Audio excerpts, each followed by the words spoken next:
Hi, నేను మీ community health officer Jhansi. So ఎక్కడ చూసినా బీసీజీ. అసలు బీసీజీ అంటే ఏంటి? మీ ఊర్లోనే మీకు అందుబాటులోనే ప్రతి సోమవారం మరియు ప్రతి గురువారం బీసీజీ వ్యాక్సిన్ సెషన్స్ అనేవి జరుగుతున్నాయి. మీ దగ్గరలో ఉన్న ఆశా వర్కర్ని సంప్రదించండి, బీసీజీ వ్యాక్సిన్ వేయించుకోండి. ఈ బీసీజీ వ్యాక్సిన్కి అర్హులైన వారు ఎవరంటే 60 సంవత్సరాలు పైబడ్డ వాళ్ళు, షుగర్ వ్యాధితో బాధపడుతున్న వాళ్ళు మరియు ధూమపానం అలవాటు ఉన్నవాళ్ళు తప్పకుండా ఈ బీసీజీ వ్యాక్సిన్ సెషన్ని వినియోగించుకోండి.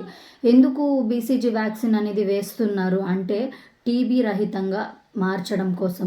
ప్రస్తుతం మనం ఉంటున్నటువంటి సమాజంలో టీబీ అనేది కామన్ డిసీజ్ అయిపోయింది. సో అలాంటి టీబీ మన దాకా రాకుండా ఉండడం కోసం ప్రివెంటివ్ మెజర్గా బీసీజీ వ్యాక్సిన్ అనేది వేస్తున్నారు. సో ఈ వ్యాక్సిన్ వేయించుకుంటే పుండులా వస్తుంది, బొబ్బు వస్తుంది, గుళ్ళు వస్తుంది అని చెప్పి చాలామంది కంప్లైంట్ చేస్తున్నారు. అది క్వైట్ కామన్. చిన్నపిల్లల్లో మనం బీసీజీ వ్యాక్సిన్ అనేది చూసాము. అది చిన్న పొంగులా వస్తుంది, కొంతమందిలో రప్చర్ అయ్యి కొంచెం చీములాగొచ్చి అది పుండులా పడి తగ్గిపోతుంది. సో మనం ఏదైనా ఒక డిసీజ్ వచ్చినప్పుడు 6 నెలల పాటు ట్రీట్మెంట్ తీసుకోవాలి. ఎవ్రీడే ఆ క్యాప్సూల్స్ వేసుకోవాలి. వెయిట్ తగ్గుతారు.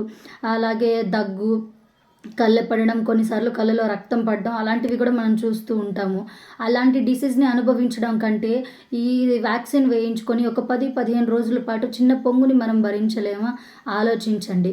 సో బీసీజీ వ్యాక్సిన్కి ముందడుగు వేయండి. Thank you.